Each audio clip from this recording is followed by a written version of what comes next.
Start again, take two. So a very, very warm welcome to all of you. Good morning, good afternoon, and good evening to all our spirited souls. This is Shital Jogia from London, your host for today, along with Pravesh Savan from Mauritius. Praveshji, namaste. Hello, hi, namaste. Welcome everybody on And the platform. the team Mind Retreat would like to welcome you all to this virtual masterclass.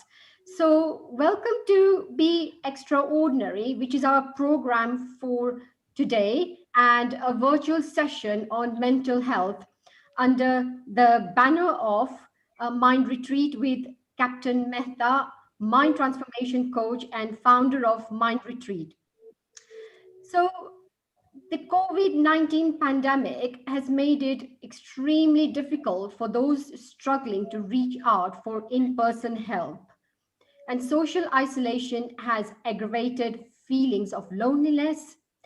In response, Mind Retreat has created a month-long campaign for everyone for the month of May called You Are Not Alone, during which the group will be sharing inspirational videos, educational material and resources, and ways you all can reach out for help on this Facebook group, Mind Retreat, Empower Your Mind.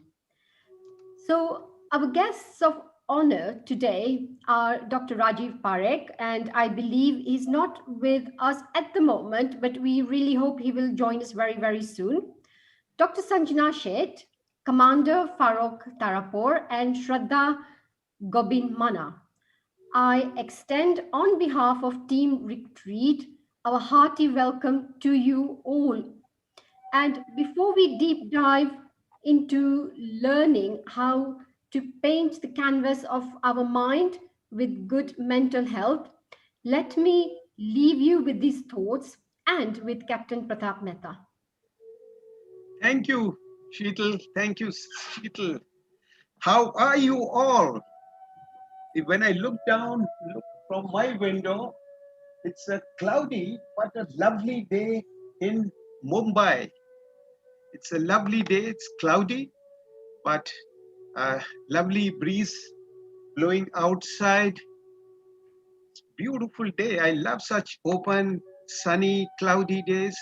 Happy to talk to so many of you today. Good evening, friends. My name is Pratap Mehta, and I am author and creator of my website, pratapmehta.com. I've been writing blogs for many years about positive thinking, self-improvement, spiritual growth, meditation, and inner peace with real stories from my ancestries. Okay, right. Everything I have written and practiced is the result of study, personal experience, and practicing ancient Indian wisdom. Welcome, Dr. Rajiv Parekh. Thank you so much for joining us and sparing your time from your busy schedule. Thank you. Thank you, Mehta. Of course, right. Probably the first time I'm saying that to you because we've known you for so long. So, yeah. Great. It's absolutely amazing. It's a masterclass, but very informal, and I intend to have it an interactive session today. So anytime anyone can shoot a question, unless we are in meditation, right? You do ask a question, and that's it. And I will try my best to respond to you. Okay, right. Everything I've written and practiced is a result of study, personal experience, and practicing ancient Indian wisdom. What is the relevance of ancient Indian wisdom? It is about using our forgotten entity, that is mind, learning the art of thinking positively. Yes, when I say learning the art of thinking, yeah, right. Please mute everyone, and right. Okay. When I'm saying learning the art of positivity, it reminds me of none other than Dr. Rajiv Parekh. Rajiv is FRCS from Royal College of Surgeons in UK. Today he is India's vascular surgeon and chairman of vascular surgery at Medanta Hospital in Gurugram with over 36 years of experience. Let me also tell you, he's India's foremost vascular surgeon. When this vascular surgery just started, we didn't hear of the term called vascular surgeon before that. He firmly believes in positive thinking. Wow, don't we both think alike, Rajiv? Rajiv, you have been extremely busy, and I know how you managed to jump the traffic lights and rush for this webinar. No. Gone are those days. You were jumping the traffic lights and blaming the traffic for coming late. It's only from your operation theater OT to your chamber these days. And we are really honored to have you with us. Rajiv, are you ready? Okay. Can you hear me, Rajiv?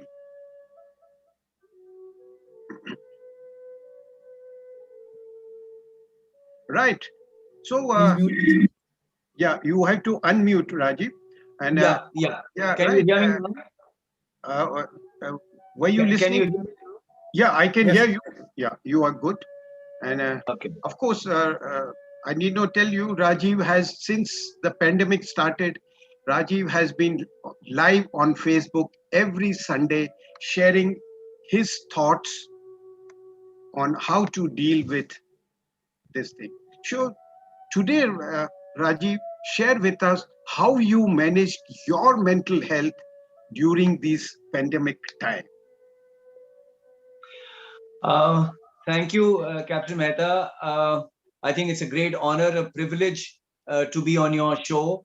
I was aware that you were conducting these classes for very many years, but really never managed to find time to to sort of be involved or be engaged with this. But thank you very much for giving me this honor and this privilege to be a part of this. Now, getting back to the question that you posed for me about how I manage my mental health, I think, you would agree that as doctors, we are used to seeing disease as sickness and sickness all the time. That's unfortunately our profession. That's what we do. But we have to try and find solace, try and find little islands of peace within this very, within this very sort of volatile world. And for a long time, not just now, during the pandemic.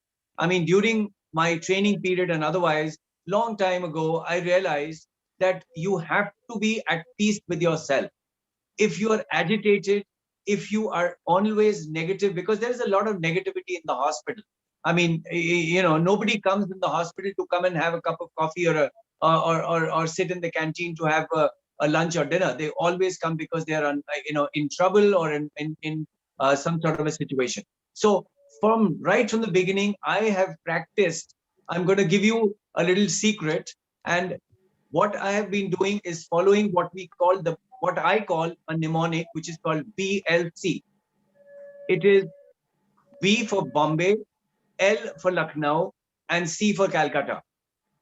So BLC is what I follow. So B stands for breathing. Whenever I'm in a situation in which I know there's going to be a lot of stress and a lot of difficulty, I start slowing down my breathing. I try and definitely make it an effort to try and reduce my breathing. This comes from the fact that if you see a dog breathes X number of times. He's breathing all the time. And that is why 7 years of a dog's life is equal to 1 year of a man's life, which is why a dog dies much earlier than a man, which means that he is breathing far too much. This is just an analogy. I don't, necessarily mean that if you breathe too much, you will die sooner. But it's just that a dog dies. I mean, 7 years of a dog's life is equal to one of a man's. Similarly, an elephant, if you see an elephant breathes 7 times less than that of a human being, and that's why an elephant lives much longer. So if you breathe and control your breathing, and I think our ancient scriptures and all our yoga meditation programs also, they all concentrate on forms of breathing. And I think if you can control your breathing, reduce your breathing, at times of stress, you will definitely feel things slowing down for you, and you'll feel much better. The L that I was talking about is laughter. Try and laugh. I mean, you try and find something to laugh about in you, around you. And if you can't find anything or anybody to laugh at yourself. I'm sure that you yourself give yourself a lot of reasons to laugh. So if you can laugh, you can really reduce the tensions and the emotions which are pent up inside. So learn to laugh at whatever that is around you, or if nothing, just yourself. The C, which I find is extremely important, is communication. I think C is communication. If you can talk to people, if you can share and care for people, and you can you can start sharing your thoughts and your inner problems with your friends, with your family, whoever you're close to. It doesn't have to be somebody. It doesn't have to be for a husband. Doesn't have to be a wife, or for a wife doesn't have to be a husband. It could be anybody. But anybody that you can share your thoughts with, anybody who you think is your soulmate, try and communicate with that person. Keep yourself offloading yourself all the time. Don't keep up stuff inside you, and don't pent up these emotions and get with this. So this BLC is something which has actually helped me to stay positive, and we must try and develop a hobby. That's again another very important thing. Don't just think that your work is your hobby. Your work is not. You have to have something else, and other than your work, to distract yourself and come back to. And of course, most important is learn to be grateful to people. In the Gita, Krishna Bhagwan said, I do not ever forget the ungrateful. मैं कृतज्ञ को कभी माफ नहीं करता हूं. So if you learn to be grateful to people who have done anything for you, even somebody who brought you a cup of tea in the morning, be grateful to that person. So these are a few things which I think have remained with me from a very long time, and I have so far managed to remain sane even during this absolutely insane period. Thank you. Thank you. Thank you, Dr. Rajiv. Thank you so much. You won't believe it. This Mind Retrieve and Be Extraordinary program fully resonates with your thought process. We 100% believe in every day we carry out breath awareness meditation, which is our core and basic meditation. And of course, every meditation is combined with gratefulness. Thank you so much. It was really a great honor to have you on board. Right now, thank you so much.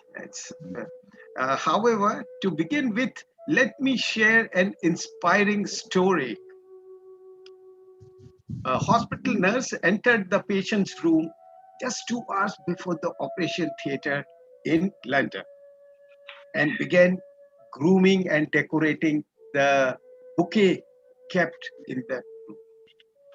As she was working very diligently, she suddenly asked the patient, Sir, which doctor is operating on you today? Without seeing the nurse, the patient said in a good tone, Dr. Jackson.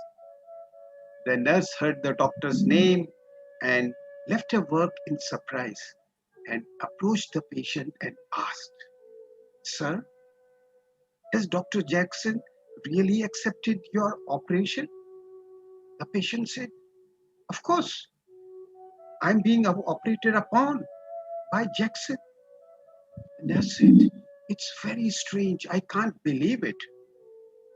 But what's so strange about it? The patient asked. The nurse said, In fact, this doctor has performed thousands of operations so far, and success ratio in his operation is 100%. Their intense busyness makes it very difficult for them to find time. I'm surprised how they got leisure to operate on you. You are so lucky. Hearing this, the patient was very pleased with nurse and said, "You are right. It is my good fortune that a great doctor like Dr. Jackson got leisure and he agreed to operate on me. Thank you very much. Thank you, Almighty. Thank you, Dr. Jackson." Nurse once again said, "Believe me, sir, my surprise still remains that the best doctor in the world is operating on you today." Soon after the conversation, the patient was rushed to the operation theater. The patient underwent a successful surgery, and now the patient is living his life laughing happily thereafter. Yes, why am I telling you this story? The woman in the patient's room was not an ordinary nurse, but a psychological female doctor, a consultant from the same hospital, also trained in ancient Indian concepts, whose job was to operate mentally and physiologically before the patients were operated upon. The psychiatrist's job was to satisfy the patient, who the patient did not even suspect that she was only comforting, and this time the woman doctor had done her job in the patient's room, just decorating the bouquet and beautifully put it in the patient's heart and mind that the doctor who shall operate on him was the most famous and the most successful doctor in the world, whose every operation has been successful till date. And with all this, the patient himself will be able to return positively to improvement. Yes, friends, today ancient Indian concepts have proved that a patient can win over his disease as strongly as he promises to control his disease and resolves. He can control every problem he has. Corona also. Now, with this, let me introduce you to another guest of honor, Dr. Sanjana Seth. Sanjana, are you here? Can you spotlight her? Yeah, please. It will be good if all of you keep your video on, so there will be an interaction and we will know each other. Dr. Sanjana Seth is a psychologist and psychotherapist with around 20 years of experience in large healthcare organizations, including teaching at postgraduate and undergraduate level, and life skills trainer for NGOs. Above all, she is also a wife of veteran Indian Navy captain. Welcome, Sanjana. We are really delighted, honored to be here today. Sanjana, share with us how you managed your mental health when your husband was away to sea on prolonged sailing for naval exercises. And I'm sure who would know better than me also sitting in this room besides Farokh Tarapore. Yeah, please share with us.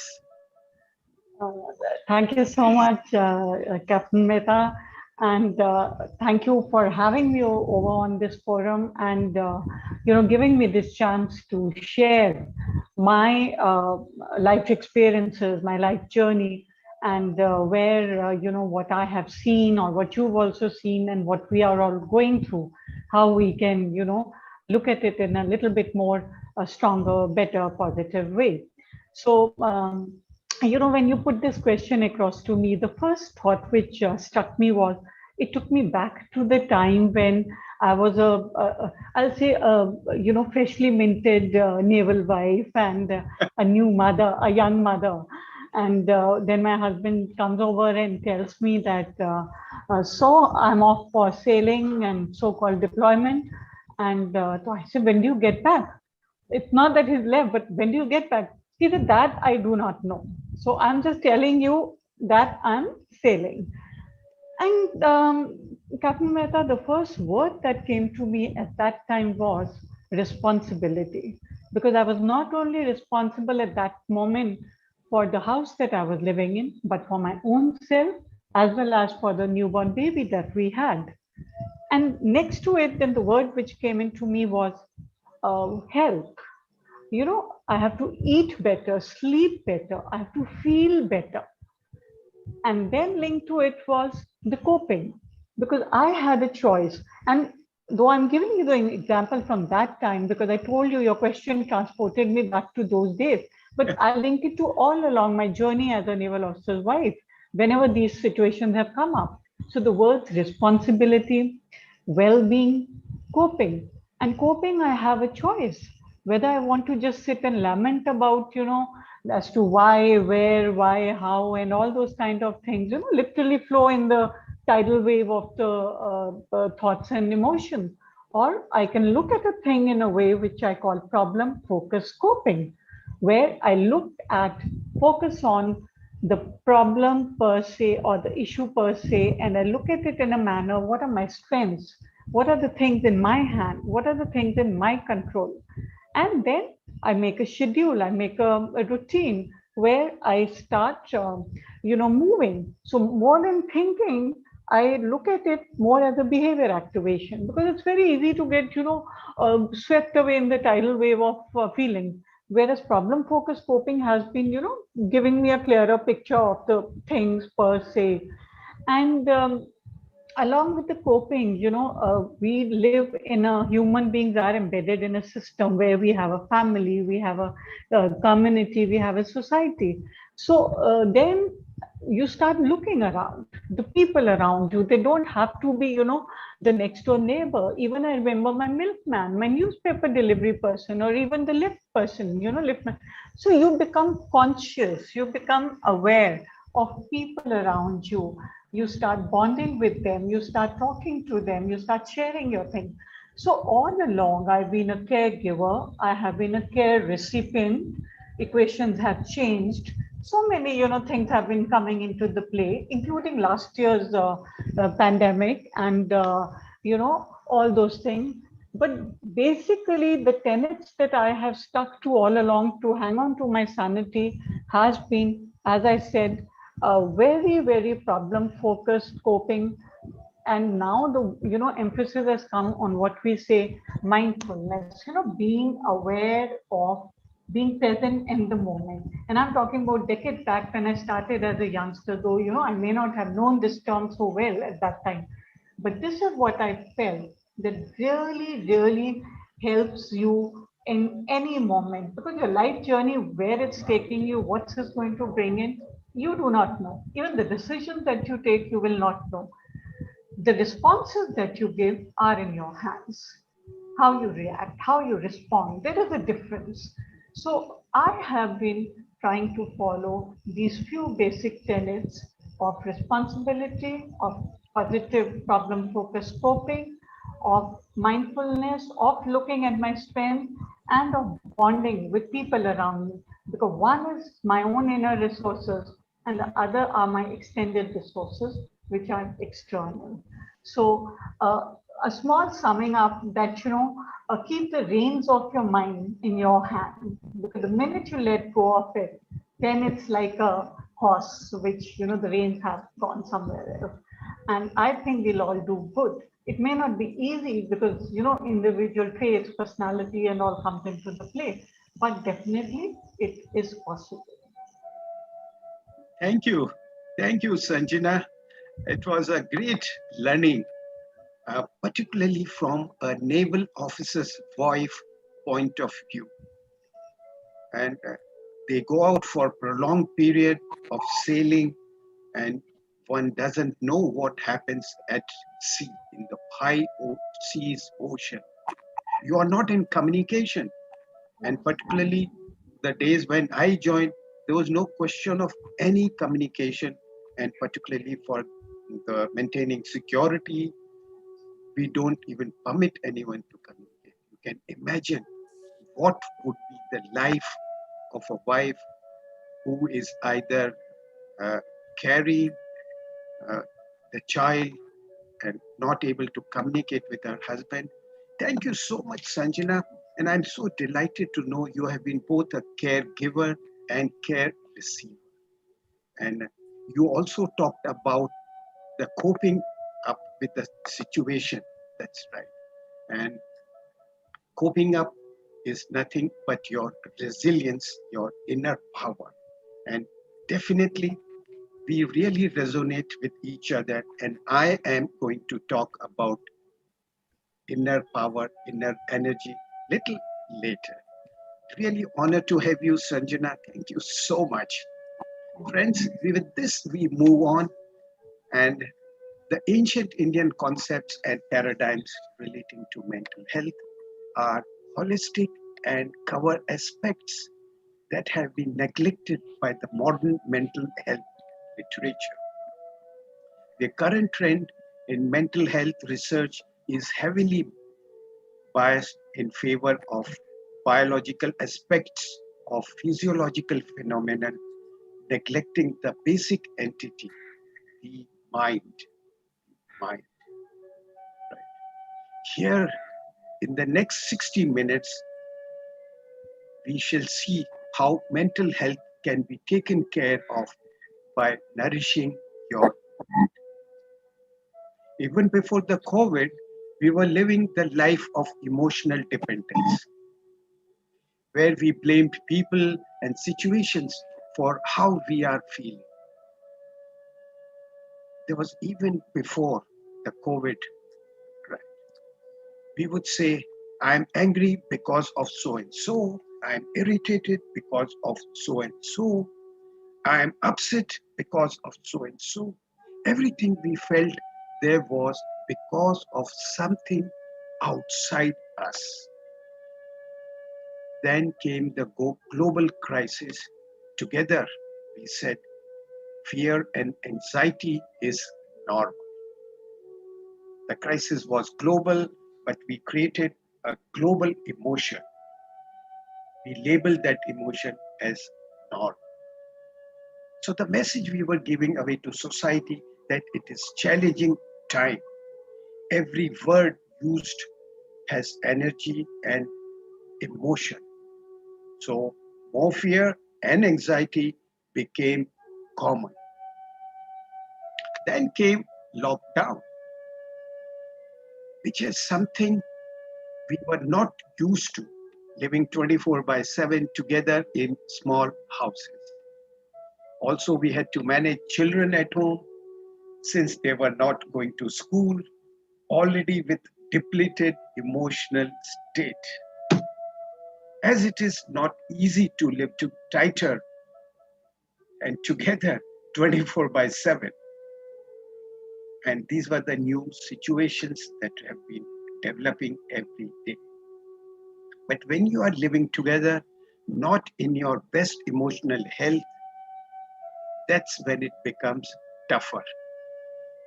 People can snap at each other more easily and get irritated. Some just start crying, some start complaining, while others start criticizing. The relationships were also getting affected. Then the concept to work from home. When they were working from home, there were no set timings. People would call them at even 10 o'clock and ask them, their boss, do this, do that. I want it completed by 6 o'clock tomorrow morning. Earlier, there was an issue of work-life balance. Now, if you remember, there was an issue of work-life balance. Many people wanted to work from home, but now people say it is easy to work from workplace, not from home. Okay, right. Well, this is how the present scenario is, and this is what the thought process is. At this point, let me introduce you to yet another celebrity guest of honor from Mauritius. Sradha, Gobin, Manna, are you here? Can we have you on video? Oh, wow, thank you. Lovely. Sradha, Gobin, Manna offers private sessions in individual, couple, and family counseling to bring about mindful transformation. She helps people live healthier and more fulfilling lives. Right? Okay. She lives in Mauritius and is currently the president of Mauritius-based NGO, Center for Counseling and Mindfulness. Mindfulness is also her passion, and she's an instructor for that. Right. Mauritius is a small country, but the problems are same. Everyone faces, particularly during this pandemic, the mental health issues. Let's ask Sradha. Share with us how you manage your own mental health during last 1 year of pandemic and lockdowns in this small country, Mauritius. Tell us. Yes, thank you for having me on this forum, Captain Mehta, and I'm really honored to be speaking about what you asked me, right? But I'm curious about one thing, because your background seems to be like our Ganga Talav in Mauritius. I'm wondering if it's that place. Yes, you are absolutely right. And 3 years back, I've been there and did a abhishek at that Shiv temple, which you can see behind, you know. Yes, okay. I did an abhishek and we were there almost for an hour and a half. All right, thank you. Now I think I can talk because my curiosity is satisfied. I don't know about celebrity, but I know that I'm like everyone else who's had a lot of experiences during the pandemic. One thing that I was challenged about was applying to myself what I had been teaching others. Because like you said, you came, everything that you say and you do, that you've worked, it's life experience. So for me too, it's been a big life experience to bring about change, you know, vis-a-vis the problems that I've had before. And then I went to university pretty late in my life. So I completed my master's degree at the age of 57. And it's 7 years that I'm practicing counseling now. So I teach two things, counseling and mindfulness. So the pandemic made me apply what I teach, I just mentioned, to myself. And one of the things became clear, one of my favorite, it's the Buddha's first noble truth, that life is suffering. And that was evident in everyone's life. And the other thing that I really practice that has helped me a lot is what you see in the background here. It's the circle of control and the circle of no control that I think Dr. Seth mentioned. So what I learned is, you know, just to review my life and see what was in my circle of control during the pandemic and what was not. So I did what I could do, but I had to stretch and challenge myself. Even if I've been teaching, like for the last year, the pandemic was in Mauritius from March to April, 2 months. And then we were free and quite safe. And then the pandemic came back this year in March and April again. So even if I've been teaching mindfulness on a daily basis online, last year it was 65 sessions online daily, and this year it's been 30. So I've been busy preparing during the day for the next day, and then auditing my recordings and reading, preparing PowerPoints and stuff. But still, there was what you mentioned as the emotions that people do not talk about a lot. You know, we don't give enough importance to what really makes us human. I could feel in March when the government said, again, we are extending the confinement, I could feel that tightness inside my chest and my body, like the feeling of stuckness and the feeling of, you know, like I thought I could empathize with people who've been in prison for maybe more than 10, 20 years. So I think that this situation made me think about other people more, and I could see how I live in an apartment, how people who could not come to collect garbage, how we need every single person, like bread was not being made, baguette is a big thing.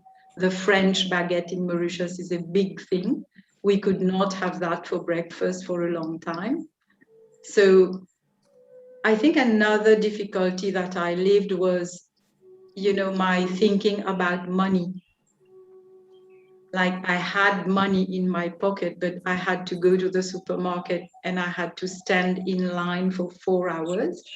And that made me feel like crying. At the same time, I think in that episode where I stood in line like everyone else, it started raining at one point, and then the person in the supermarket said, well, I can give you ticket numbers. So I could go back to my car and sit, and then I could see people much older than me having to stand in that line without umbrellas or anything. So I think it's made people's heart a little bit broader and able to see more than we can see, right? And also, I think two things that I mentioned more. I think it's, I found how when I was confined at home, it was easy. I could understand addicts because it was easy for me to sit and get glued to the TV and eat, you know? So thinking about people who are in those problems, it just made my heart feel different, right? So I was able to tell people not to send me all kinds of videos and texts all day. I was able to do that to affirm myself. And then the other thing that I learned was exercising in 1 meter square at home. Just standing in 1 meter square and do all the walking and the bending and everything.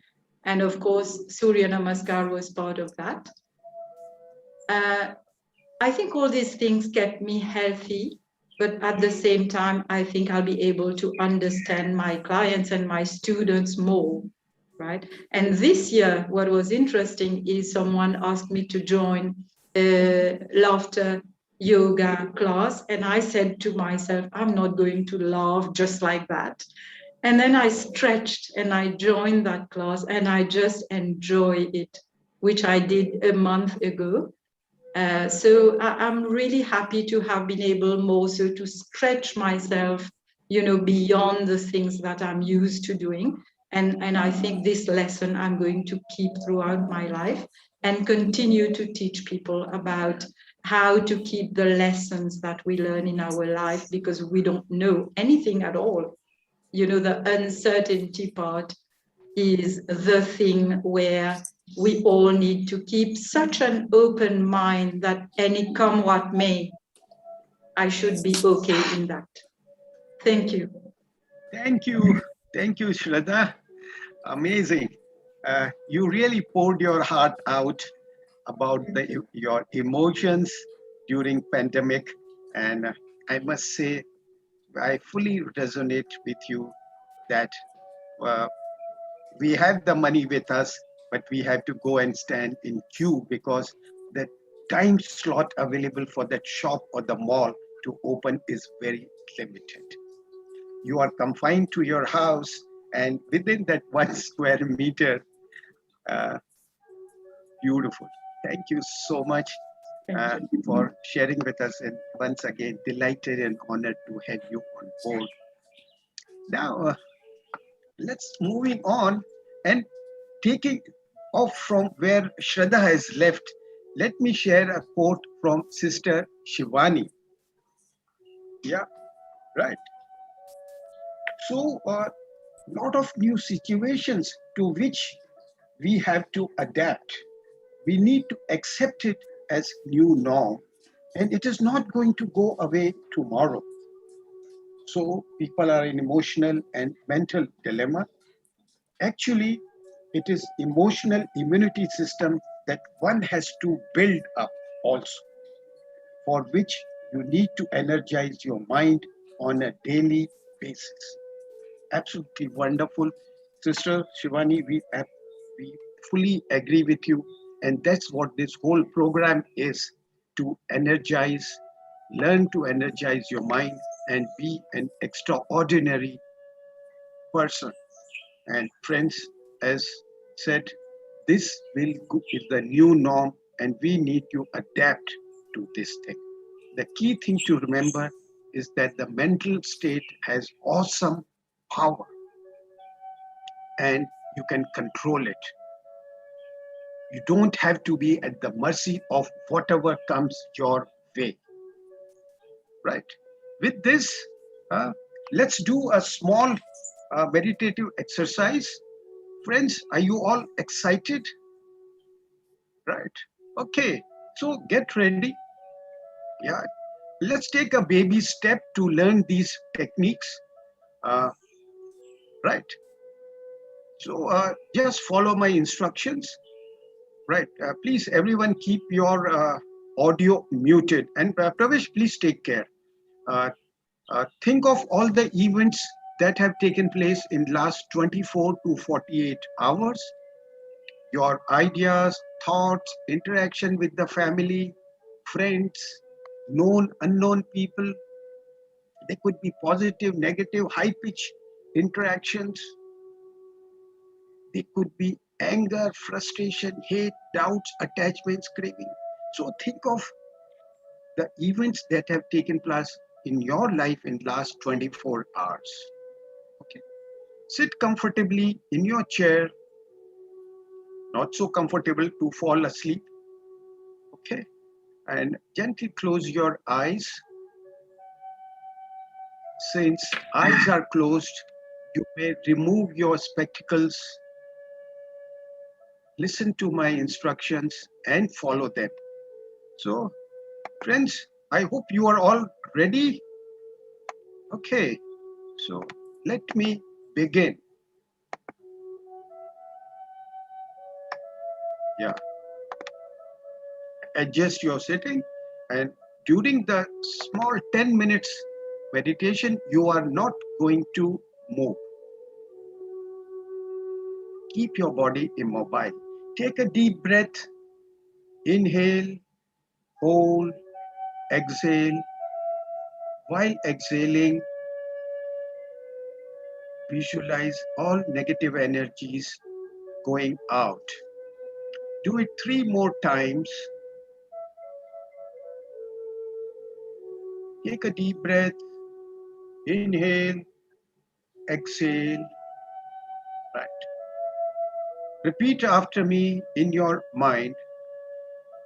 If at any time you react, be angry, frustrated, do deep breathing. Exhale and inhale exercise, exhaling all bad energies. Right.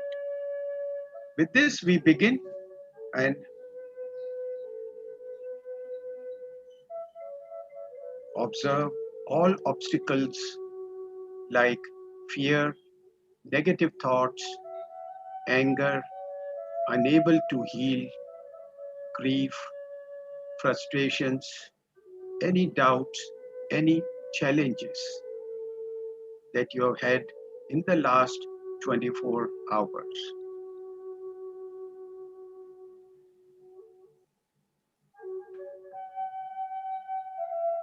Visualize a whiteboard like a giant TV screen in front of you, 6 feet away, slightly above the horizon. Keep your eyes closed, body immobile, sitting comfortably straight, not too stiff. Place all your negative energies of the past 24 hours on the whiteboard.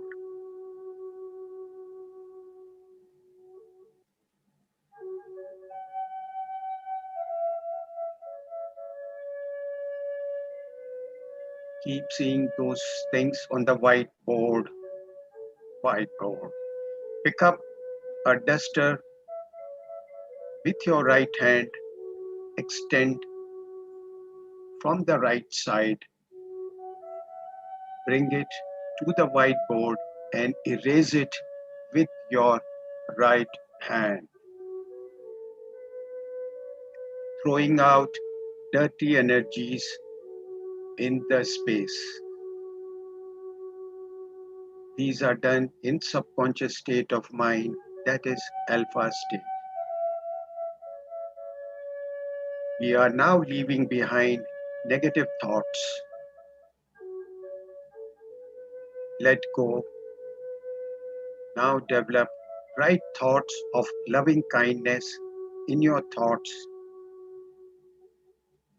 words, intentions, and deeds, and acknowledge to be grateful.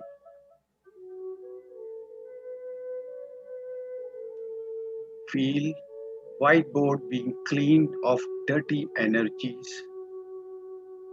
Keep cleaning 3 to 5 times till you see whiteboard is cleansed of all dirty energies.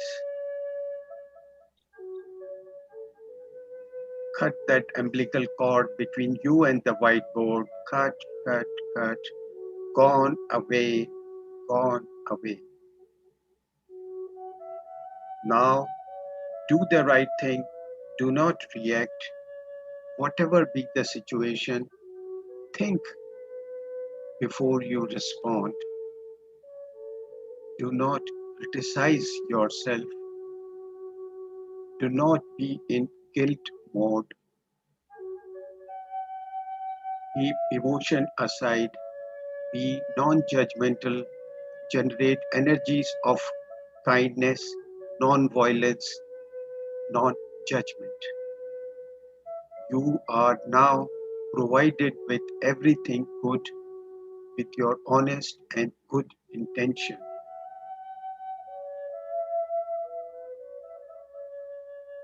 Feel totally relaxed, lightness in your body. Energize yourself from head to toe. Observe the shower of divine light from head, covering your full body. Energy into each part of the organ of your body.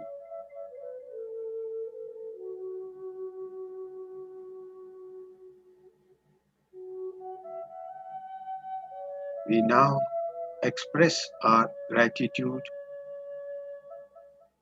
Thank you, universe. Thank you, God, Guru, guide, family, and myself for blessing me with good heart, for blessing me with good head, for blessing me with hands, body, legs. Thank you for healthy food as nourishment, healthy air to breathe, healthy nature for self development and growth. Thank you. Thank you for the priceless blessings. Slowly open your eyes at the count of 3. 1, 2. Feeling healthy and totally relaxed. Whatever I am doing is in the best interest of mankind. 3.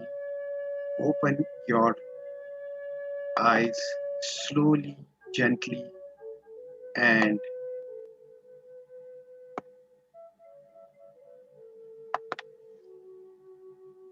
you may rub your palms, cup your palms, and energize your eyes, face.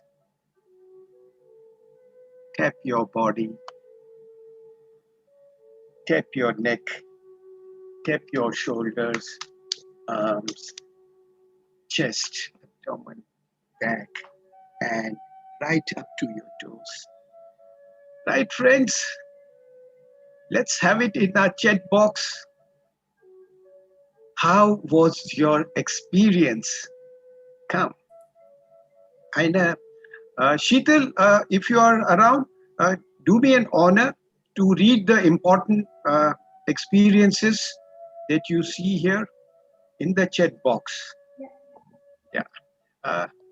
So please share, how was your experience of this small, short version of introspection, inner reflection?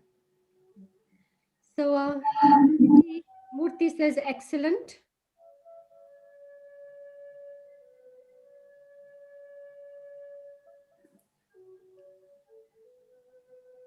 Ushaji says, energized. Yes. Yes. Right. Yeah. Dhanashri Gare says, refreshing. Okay. Thank you. Thank you, everyone. It depends on how people are using this time. Many are using it in a very, very positive manner. The little exposure or the meditation that we did just now is giving a positive affirmations to yourself and see that all our negative energies vanish. They do a lot of things which they were not able to do before. So many people are using it positively, are able to do many things they were not doing before. Let's say yoga on daily basis, meditation on daily basis, sleeping early, waking up early, because you have time to streamline your lifestyle, which was not happening when you had to travel for your work, travel across the country, travel international. We hardly got any time. Commuting to your workplace, particularly in a place like Bombay, it took almost 1 to 2 hours one way. Means almost 3 to 4 hours you were commuting. You're going to see a shift in emotional health now. Good news is, some of us are going to be emotionally stronger than what we were before COVID. Because how we use these last 12 months productively and creative. But some of us are going to be emotionally weaker if they only created anxiety and worry in these last 12 months. So it all depends on what we did in these last 12 months with our time and mind. Let me share some, yes, from Bhagavad Gita, chapter 6, verse 6. It's something great which Lord Krishna, while talking to Arjuna, Krishna says about the mind. For the one who has conquered the mind is the best of the friends. But For one who has failed to do so, his mind will be the greatest enemy. Right? Okay. The experts in the area talk about rules and regulations, wearing masks, maintaining distancing, fear psychosis of going out. This has created fear and anxiety among most of us. Though it was important to communicate to the society at large so that they would be disciplined and maintain law and order. In fact, it was endorsed by the state and resulted in this kind of paranoia that was created. The bottom line by both media and the government was to take care and do not panic. That was the bottom line. Among all this, there is invisible crisis getting created, that is mental health crisis. Bigger crisis is emotional health crisis, which has really increased in last 12 months with decreased resilience. What is resilience? I will talk about it. And resulting in increased stress. Emotions are Emotions and pressures are not the same thing. Let me remind you, right? Stress is a science, or mathematically speaking, stress in mathematically speaking is, can you see this? Right. Uh, yeah. If you can see this, it is stress is equal to pressure divided by resilience. Pressure is also the situations, and resilience is your, our inner energy, right? It reminds me of one of the world famous spiritual guru. He is Wayne Dyer. He says, what does he say? So remember, the pressure has always been there. The pressure can be high tomorrow due to any other situation in our life, not connected with COVID. We are all used to pressures, but stress is not equal to pressure. Resilience means our coping skill with the pressure. Beautiful. What Wayne Dyer says is, the pressures have always been there. Yeah, time immemorial. It's the situation, is the pressure, which is the constant factor. What is important is the denominator, which is resilience, our own inner strength, our own inner energy. Okay. Now, this means our coping skill with the pressure. If our resilience coping skill is higher, obviously, irrespective of pressure, which is an outer thing outside us, you can't change it. It's a constant factor depending on what you want to do. If the denominator is higher, the total stress factor reduces. If your inner energy, resilience, or the coping factor is less, you are most stressed. Like child, like sportsman, like army man on the front, or maybe even a Navy guy on the high seas. All have pressures, but they are taught how to cope with it. They have to keep themselves powerful, cool, and in positive mindset. Right. So, which means that resilience, the denominator has to be very high. When the pressure was high, but today the pressure is high, same as before, whatever you were doing, but the denominator has gone low. as the stress factor has increased, right? And only because I did not take care of my mind while the world was busy solving the crisis, most people only had to sit at home for 12 months. Only if they had taken care of their mind, they would have done it productively and creatively. There is no substitute for innovation and seeking guidance. So that's coping skill of human mind. This in turn will increase my resilience and the denominator, thus reducing stress.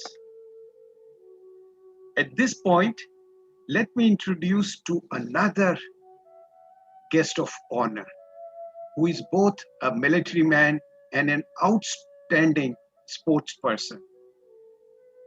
He has managed to build his resilience, and you will get to know very shortly.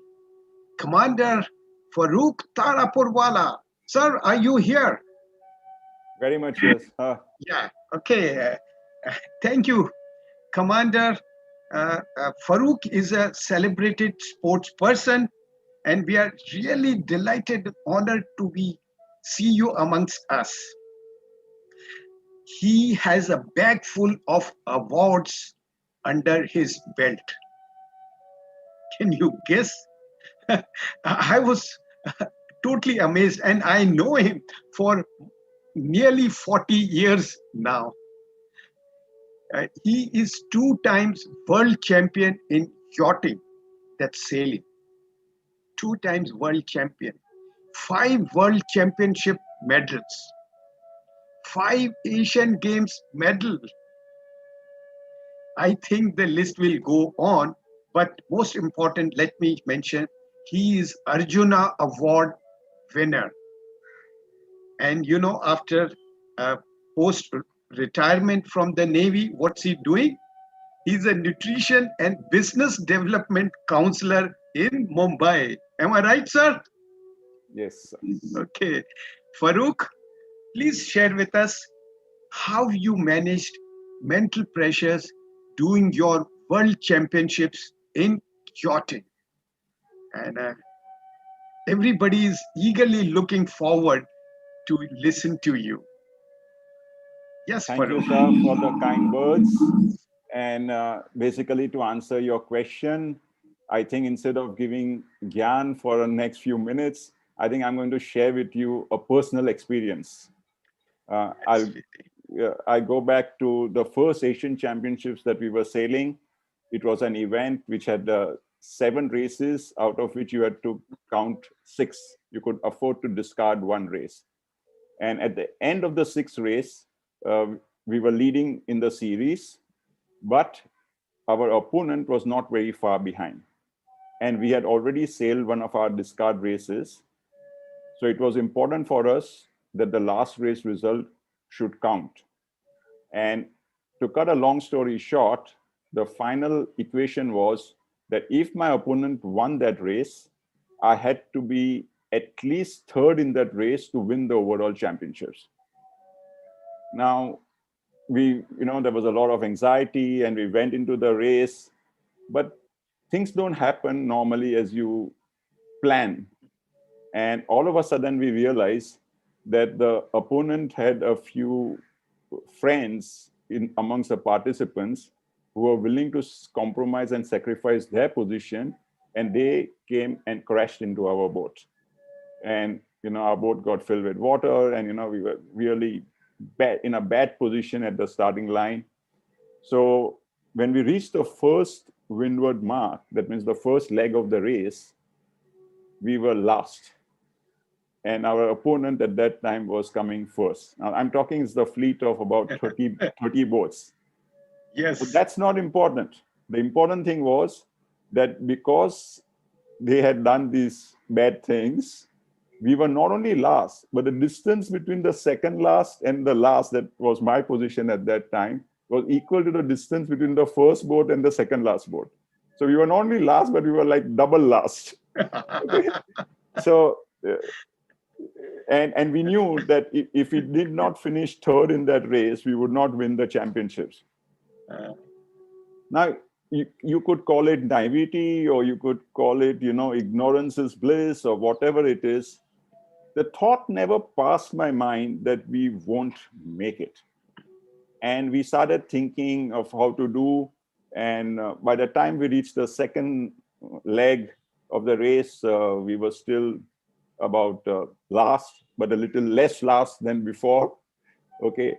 And by the time we finished the triangle, we were like pretty close to the second last boat.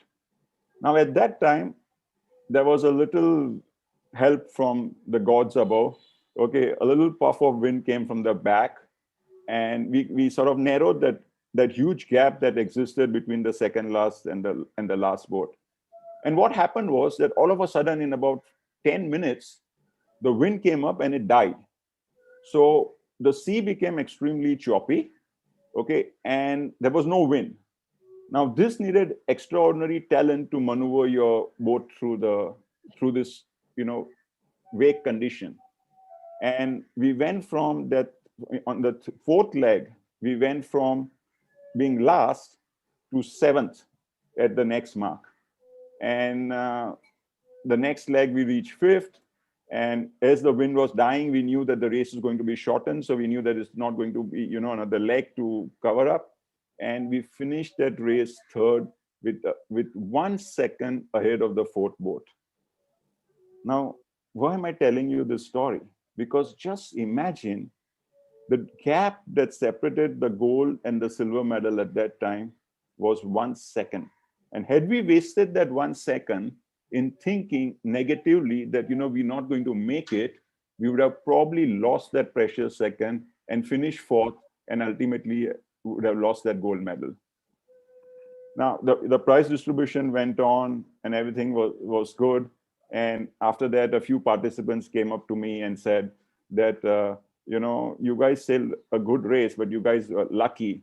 And, what those guys did was really nasty.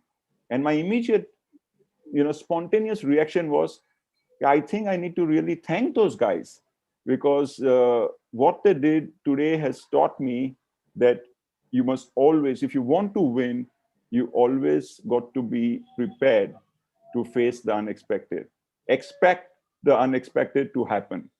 And I didn't realize the value of that statement at that time, but that is the same philosophy I use for the next 35 years, which helped me win those 5 World Championship medals, 5 Asian Games medals, and 8 Asian Championship medals for the country. So typically, what I tell people and what I teach people is that you are the gatekeeper to your thoughts. You be in control of the thought. And when a negative thought enters your mind, it is at its weakest moment. That is the time you need the services of a coach or of a mentor. Okay. And my advice to these people is that do not wait for the negative thought to harbor in your mind. I actually tell them that take your hand, put it in your brain, remove the negative thought. Nowadays, we are all online. So put it into the recycle bin. But mind you, don't let it remain in the recycle bin, because it might soon get back into your brain. So make sure you empty your recycle bin. Otherwise, that thought is likely to get back to you. So my general philosophy to everybody is that you can not control the wind, but you can always adjust your sails. So it doesn't matter what the situation is. It doesn't matter. Don't start thinking about the areas, which is beyond your control, what I call as ABC. During this pandemic, it's not affected us at all, because we suddenly started doing things, actually thanking the pandemic, because the things that we were going to do 5 or 10 years later, we have just been able to fast track those. So whenever you're faced with an adverse situation, my theory is very simple. Think what you can do rather than think what you cannot do. Thank you, sir. Over to you. Thank you, Farokh. It was absolutely mesmerizing, hair-raising story. of your Asian Championship. And let me tell you, Farokh, I absolutely resonate with you because the sailing has also been my favorite sport, and I've reached up to, I was, though Farokh has been the helm, I was the crew of another ace sailor, and I reached the national level and being the joint winner also with them. So I can fully resonate with you. Expect the unexpected, right? And adjust the sail. You can't adjust the wind. So it's the message is loud and clear. Things will happen as they will happen. They are not in our control. Like what these last exercise that we did, these are not, none of the external situation is in our control. What is in my control is how I train my mind. Thank you, Farokh. It was really a great honor to have you on board. I call this a training ship Mind Retreat, TS Mind Retreat. So I welcome everyone on board. Thank you so much, Farokh. It's been great honor. Right. And now the question is, we have been talking about resilience. It's now, how would you build your emotional resilience? Now let's move on to that. It is a lifestyle habit. Remember that. It's a lifestyle habit. Like we have simple lifestyle habits to take care of our body. We have food, we have exercise that we do. There are simple lifestyle habits to take care of our mind. Let's go 2 or 3 decades before, when there was lesser content consumption. Yeah, you must be wondering, what am I talking about, this content? I'll come to you. Yes, hold your horses. Content has direct effect on our mind. Content. I won't tell you what I got in my mind. The emotional health is decided by emotional diet. Remember this. It is what we want to read and what we listen to. That is content. So when I look back in my school days, there was no mobile, no internet, very little of television. In fact, there was no television to begin with in most of the homes. So the content consumption for a child 25 to 30 years back was just parents, teachers, a few good books, one newspaper in the morning. That's it. It was the content consumption. That was the total content consumption. The content was less. We were told which books to read, not to read. The suggestions were there. Parents also kept a subtle watch and kept guiding us. Even during COVID, had we consumed less information, the situation would have been different with regard to particularly mental health. But you know, because of the uncertainty and lack of clarity, we just kept listening, reading, and watching continuously anything and everything. The more we watched, more we listened to people on cell phones, the more we read, the emotional diet got corrupted. So take care of emotional diet. How do I do that? That's very important. Decide how much content is to be consumed. How does one take care of emotional diet? The first, please, yeah, this is a simple formula or the routine I am suggesting. And please, the first hour of the morning should be without phone. Many of us look at the phone as first thing as soon as you open your eyes. The first hour is to energize your mind. It is, if I consume that content in the morning, learning about the condition of the world, so will be the condition of my mind. So first hour should be for meditation, yoga practice, and at least 20 to 25 minutes of spiritual study, by which I mean inspiring autobiographies of the great men, your the commentaries on your spiritual uh, scriptures and text, which means content consumption of high vibration,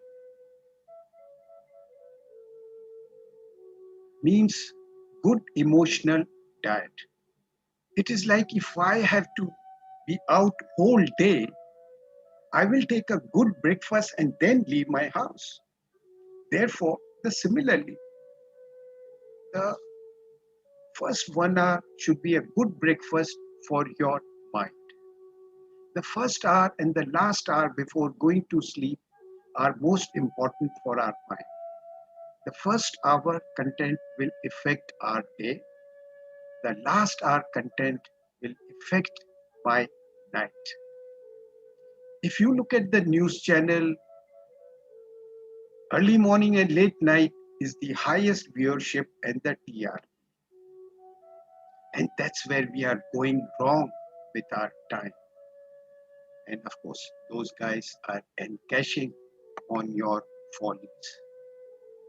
We are absorbing the information at the wrong time. Make a resolve to sleep at night by 10.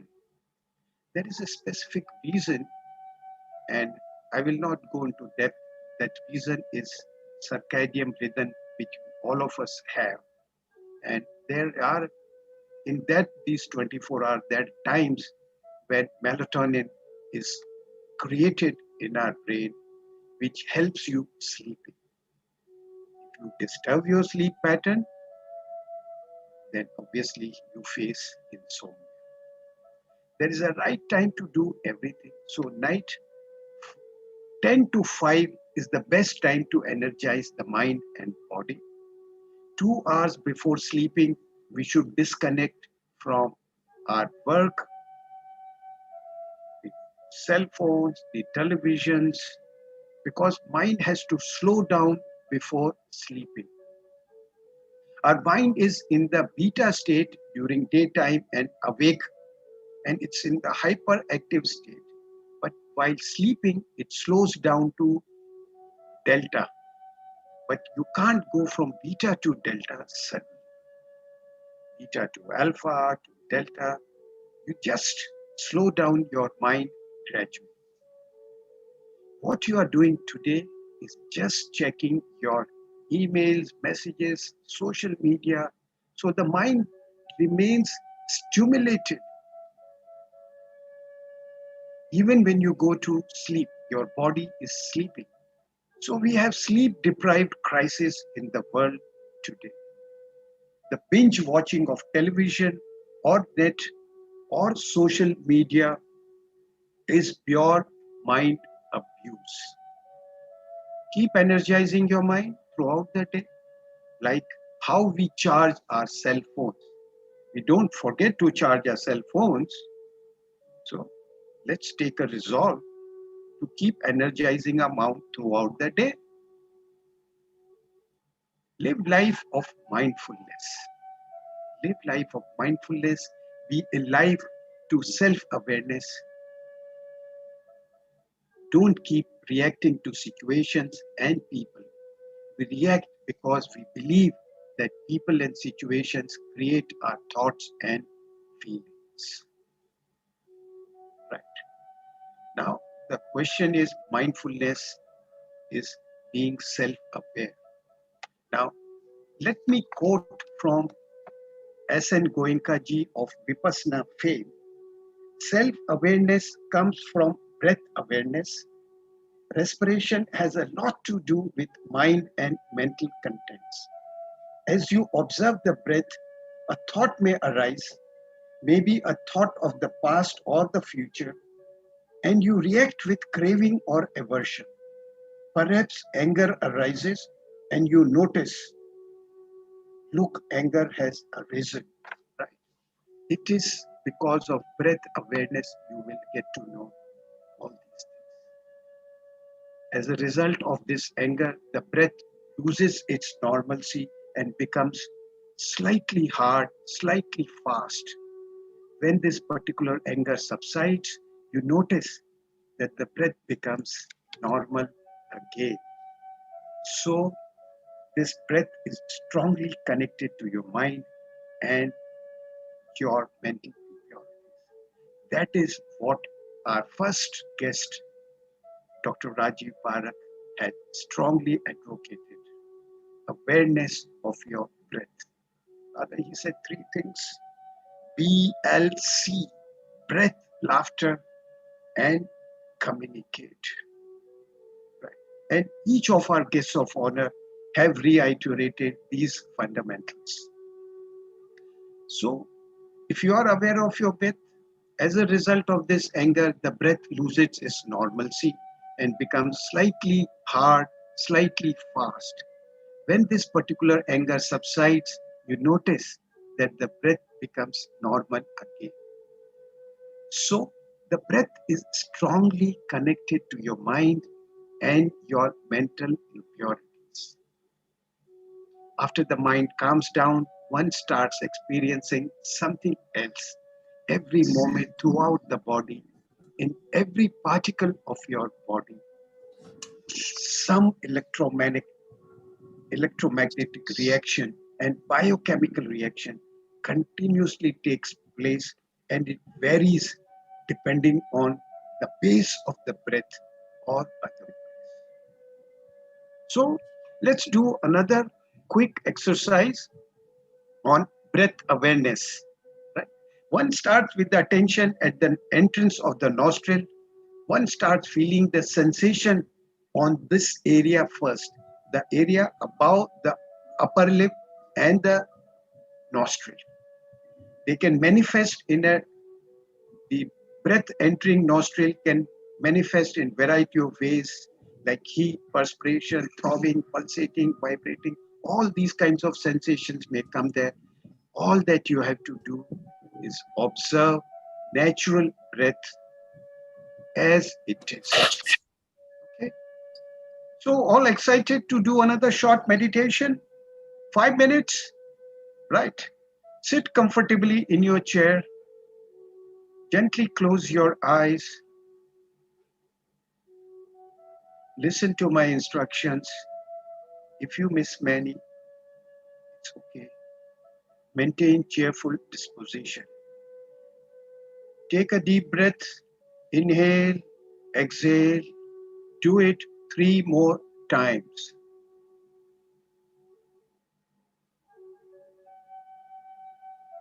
Take a deep breath. Inhale, exhale. Repeat after me in your mind. Now take your attention to your nostril.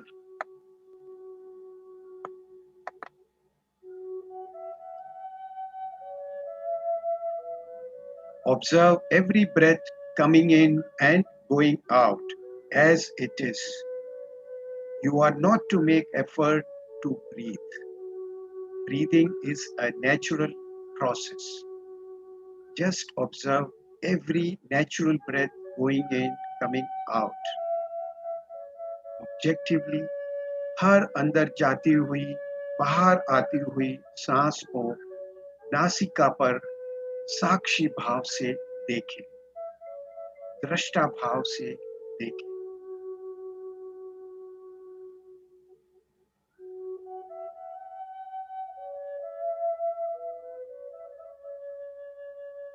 In, out, in, out.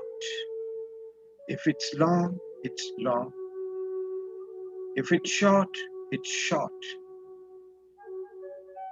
You are not to miss a single breath. Observe every breath objectively. You are not to follow the breath anywhere inside your body. Just observe breath at the nostril as it is.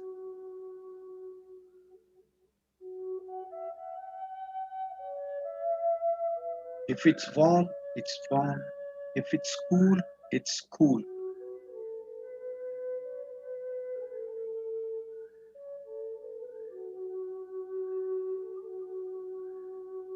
Continue observing every breath in your own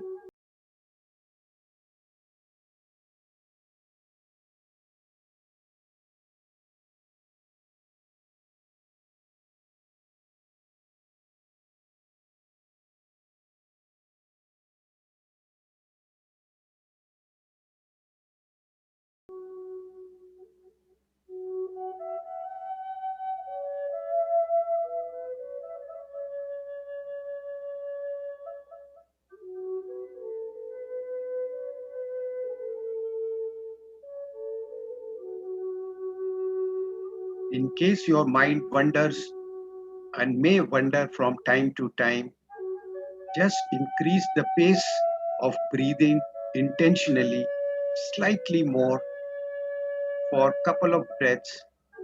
When the mind returns, continue normal breathing.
Be aware of stillness, be aware of sky. Gently move your toes, move your fingers, aware of self sitting on a chair. Gently open your eyes at the count of 3. 1, 2, feeling perfectly healthy and relaxed. 3, open your eyes.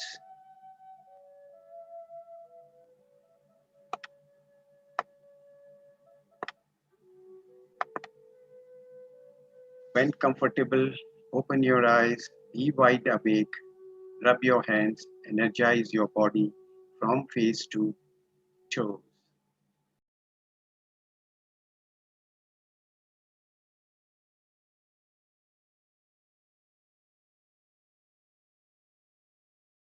And on your video when comfortable, and let's see how you're feeling. How was the experience?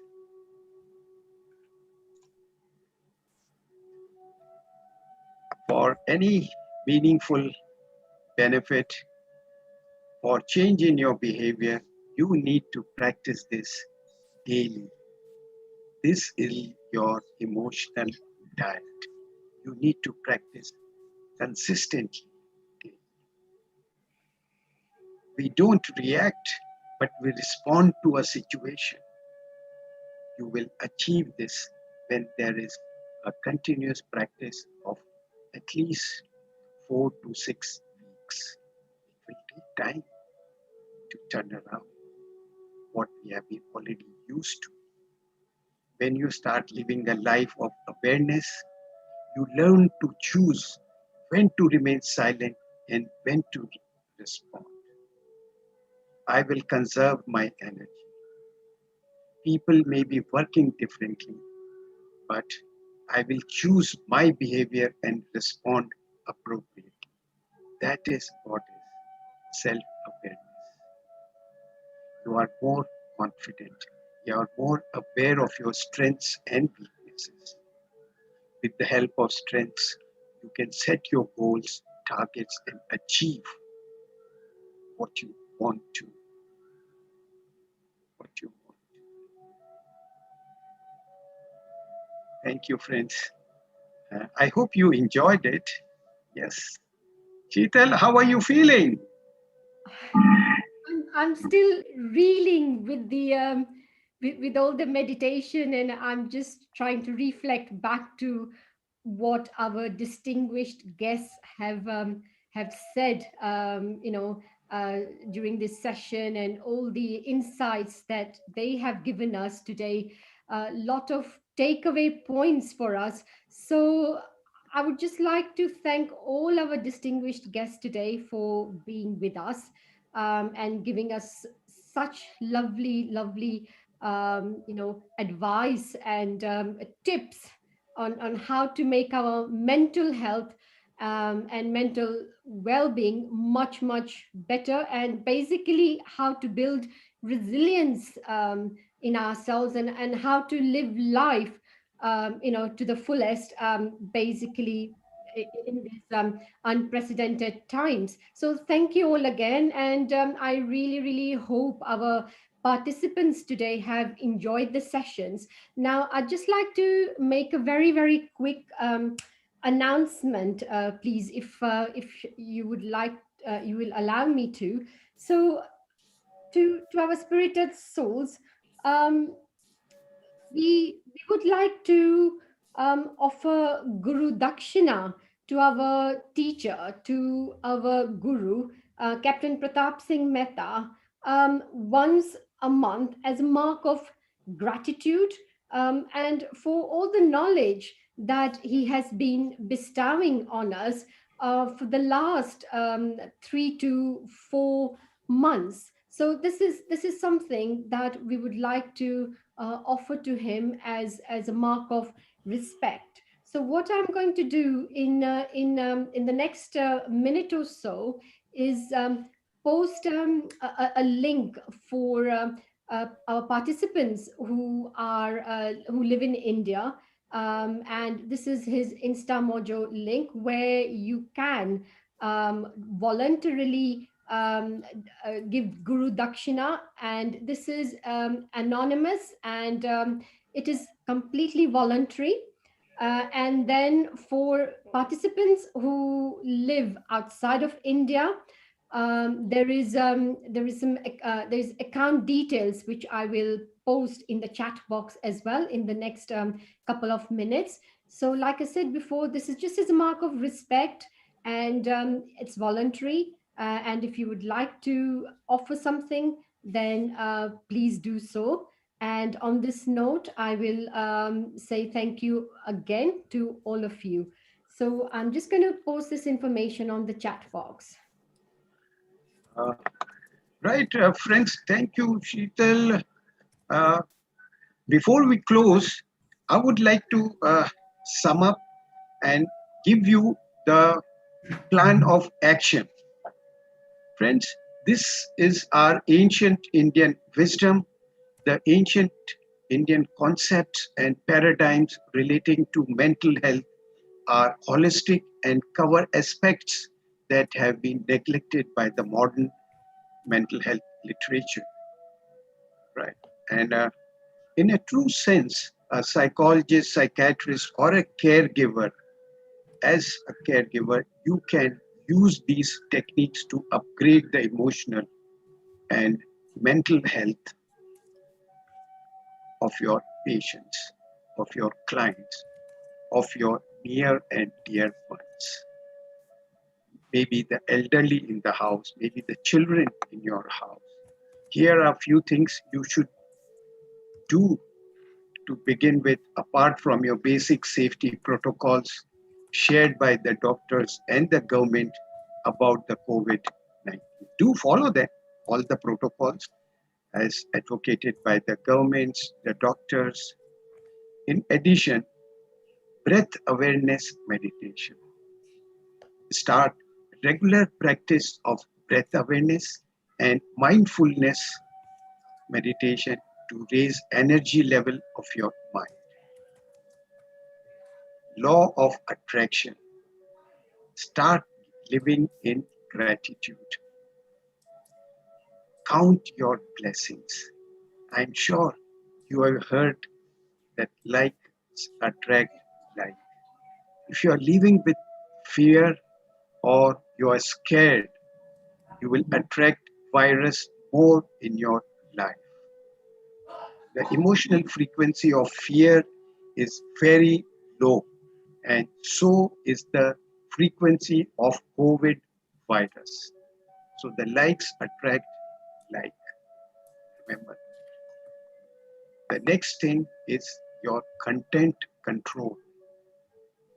Stop watching any TV news, reading newspapers about COVID, particularly during first and last hour in the morning and before going to the bed.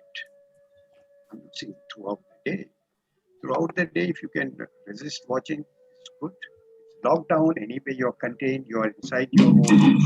Maybe you see the headlines, but not participate in the discussions that take place. The bashing of each other takes place.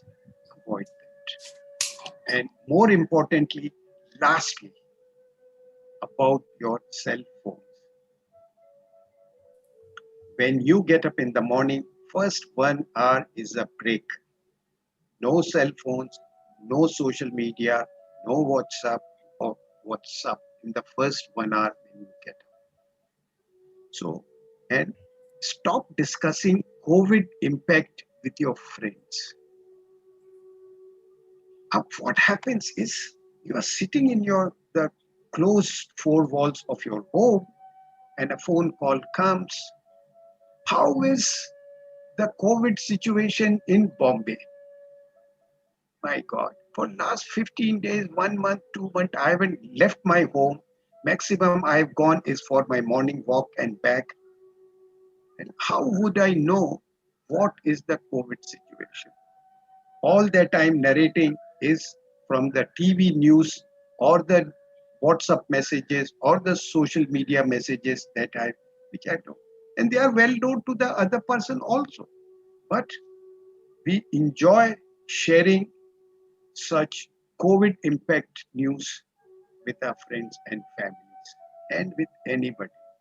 We want to give your opinion. How bad are we feeling? How disgusting it is there. All such conversations make you feel even worse and negative energies into you. It's like it's being hammered into your mind. Right. So please stop discussing COVID impact with your friends and family members or with anybody on the cell phone. Total, just stop it. It doesn't make a difference. Forgive somebody, seek forgiveness. Okay. So let me share a quote again from the autobiography of Yogi, that Yoganand Paramhans. Our consciousness creates our world, and with the right training, you can develop ability to shift your mind. You can shift your mind if you have decided to do so. I had an honor to be with you today. Thank you so much. Have you any questions? I shall be delighted to answer.